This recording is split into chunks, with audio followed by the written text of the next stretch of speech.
Paul Rubin, welcome to the Music Hall. Welcome to Dallas. Thanks. It's good to be here. Welcome to the sunshine. Thank you. It's about time. And tell me what you do with The Little Mermaid. I'm a flying choreographer. I essentially teach all of the actors how to simulate swimming or flying on stage. Oh. So anytime they're underwater, I teach them how to swim. And when they're above ground, I teach, like Scuttle, how to fly. Scuttle is the seagull. Oh, well, I'm glad. That was going to be one of my questions, was how does a mermaid fly? Because I thought maybe I'd missed something. Well, no, in this show I do simulated swimming.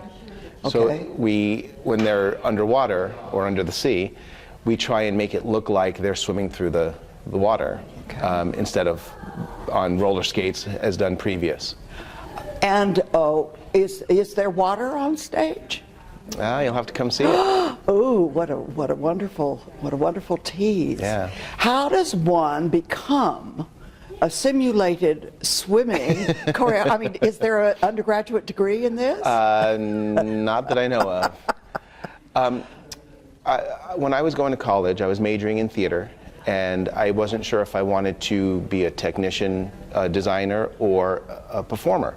So I went on a split track doing both, trying to figure out the best of both worlds. I started doing magic when I was 8 years old. Really? And I was doing professional shows when I was 11. And when I was going to school, I started working for a company that specialized in flying. And what they were looking for was a young college kid to fix equipment when it came back broken. But the owner of the company was very impressed with my theatrical background and the fact that I can work with actors and directors and the such, and asked me if I wanted to go on the road and direct flying sequences. And I'm like, of course, that sounds like a lot of fun. And besides, you knew the difference between stage right and stage left. Yes. Yes, I did. Yes. And this month I'm celebrating my 26th anniversary in the flying business. Well, congratulations. Thanks. Congratulations. What do people anticipate about flying that's not true?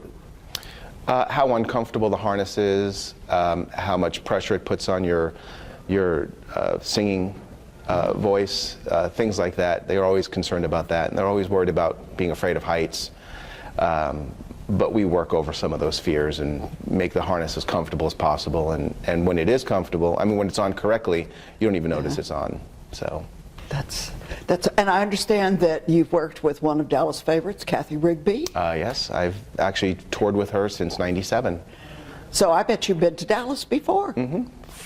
I think this is my 7th or 8th show here. Well, all right. Yeah. Well, that just almost makes you a native, because you'll know where all the good restaurants are. Well, this is like my second home. I love it here.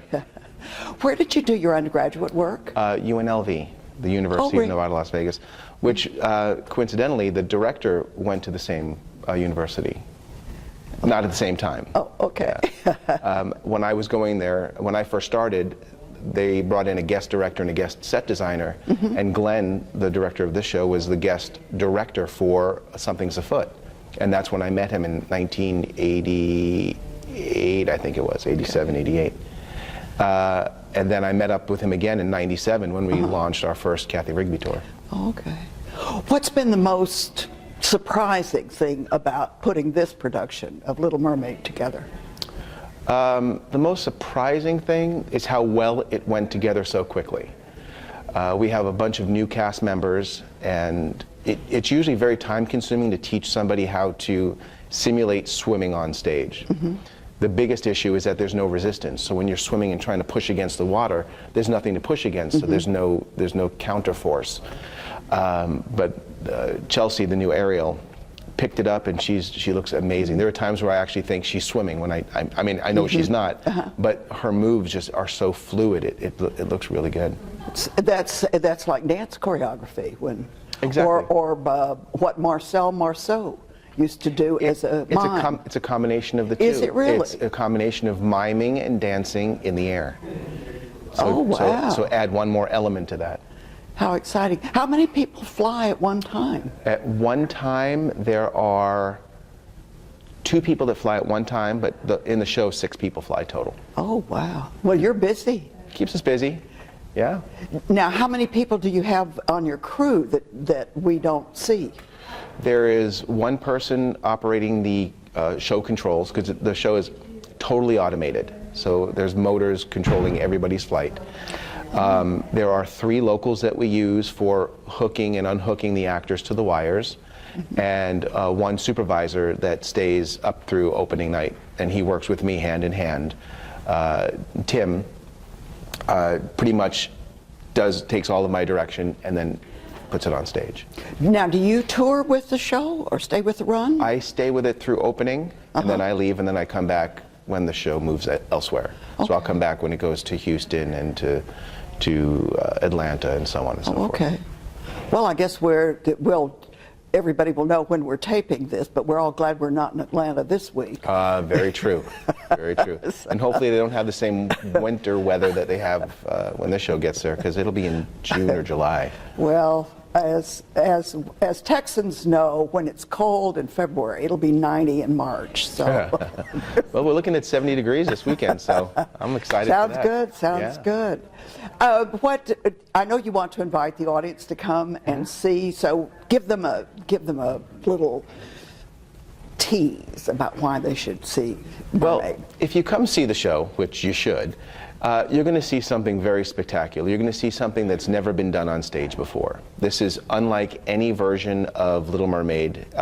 It's taking the show and giving it so much more heart.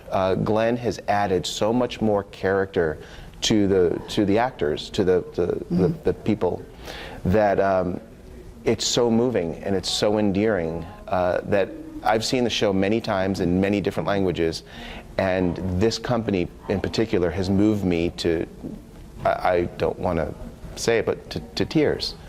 There's a scene at the very end of the show that is very, very moving.